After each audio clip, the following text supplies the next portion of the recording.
At first I thought I was dreaming. Everybody that ran by me died. Oh, I heard my husband, you know, screaming, yelling. They were screaming and running, throwing their arms up in the air. My mind just went blank. I stood for like a few seconds and then I fell on the floor. You could see that smoke rolling. I mean, like I said, it was like a tidal wave. You can't see, you can't feel, it's heat, it's crackling. It was just clouds of gray, black, thick. As fast as I can crawl, the heat was there. It was a matter of seconds, and my kids would have been dead. The feelings were like, this can't be real. This isn't happening to us.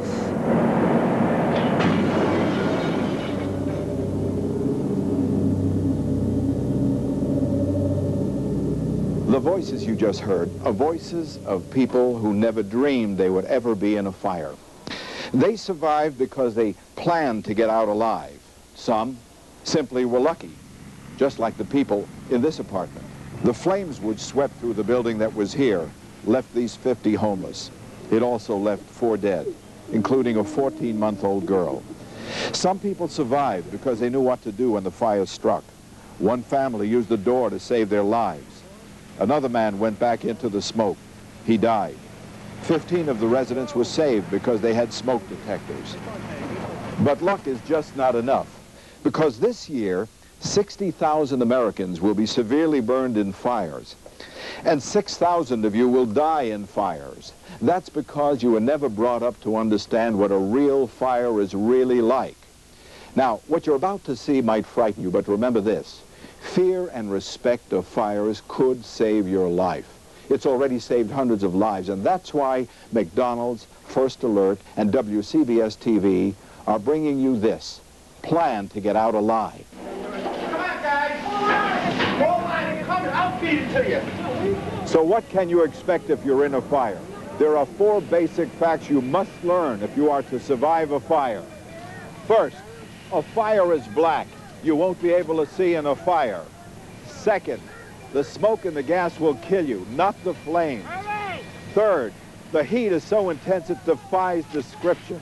The heat alone will kill you. And fourth, time. You have no time in a fire. You must get out. Let's take fact number 1. If you've never been in a fire before, this will come as a complete shock to you.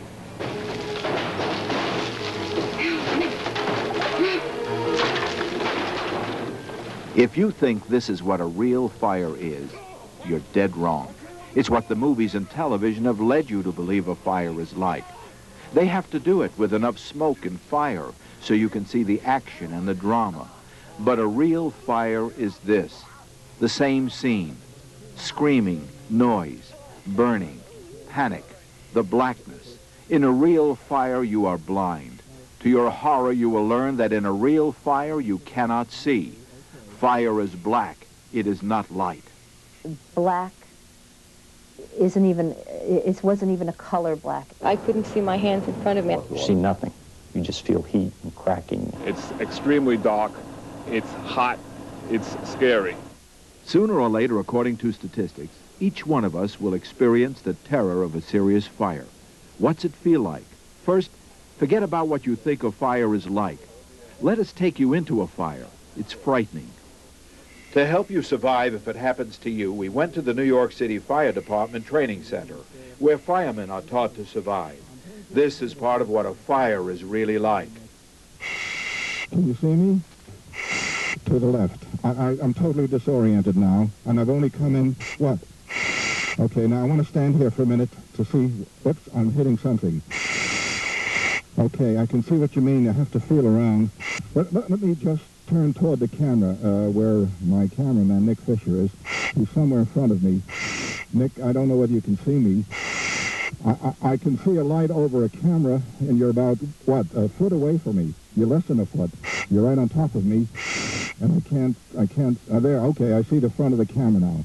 Now I'm going to turn back toward the fire. I feel the heat is coming. Now, I just walked into the wall here. Good God.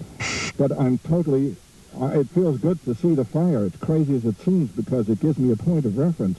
That other room frightened the hell out of me because I had no way of telling. It was like being an astronaut in space. Yeah, I didn't know if I was upside down. I'd never find a door in this. Okay, I can feel the wall. I just can't imagine how terrible it would be to be inside a room like that without anyone with me, with total disorientation, not being able to see or feel anything. It's total panic. You know, before this I always thought that fire meant life. It's not. It's black. It's a panicky black, and it's hard to describe, and only somebody who's been in the fire could tell you what it feels like. So the first fact you must know about a fire to survive is that it's dark. It's not light. Expect not to see. It will be pitch black. The second thing you must learn is the danger of smoke and gas. This car, with its motor running, is pumping out carbon monoxide into an enclosed garage. Carbon monoxide is invisible and it's odorless. It will put you into a deep, deep sleep and kill you. But I'm wearing a firefighter's air mask. But this is the same carbon monoxide that's mixed in the smoke that you breathe in fires. And in a fire, you'll never stand a chance. You're sound asleep. It's the middle of the night, and a fire breaks out in your home. This acrid, noxious cloud of burning plastics and rubber comes pouring into your bedroom. Do you think you'd wake up? Do you think you'd smell the smoke and take action? Well, I guess I'd call the fire department. I would wake up, I would wake my family, and I would pray that the elevators were working and get the hell out. I have a terrible nose, but that I would smell. But the frightening fact is, the smell of the smoke would not wake you up. If anything, it would put you into a deeper sleep. Most victims, awake or asleep in a fire, will die from the smoke and gas inhalation. They will not die from the flames. Those who survive know the tragic effects of smoke and gas. The smoke poured in, then it was like a tidal wave. It was just like a big wave. My two sons were overcome by the fumes. They died in their sleep. 90% of the people we run into look like they're asleep, except their faces are dirty from the soot, because they've died from the gases. If you ran out into this smoke-filled hallway, not only would you not be able to see, but you couldn't breathe. It's like holding your head underwater, like drowning. Now you add to the smoke the invisible gas, carbon monoxide. It's in every fire. It's odorless. It numbs your brain. It puts you into a deep sleep, just as an anesthetic would. At first, I thought I was dreaming. I know that I couldn't move my arms and my legs. And it was terrifying at first. It was, because I've never been in a situation like that before. I've never been in a situation where I physically couldn't move when I wanted to, and it was downright scary. He would have been a victim, but his father pulled him out of the fire. The lesson here is simple. In most cases, it's not the flames that will kill you, it's the smoke and the gas. Because when you're asleep, you can smell the smoke. You lose your sense of smell, and that's why the noise of a smoke detector is your first line of defense.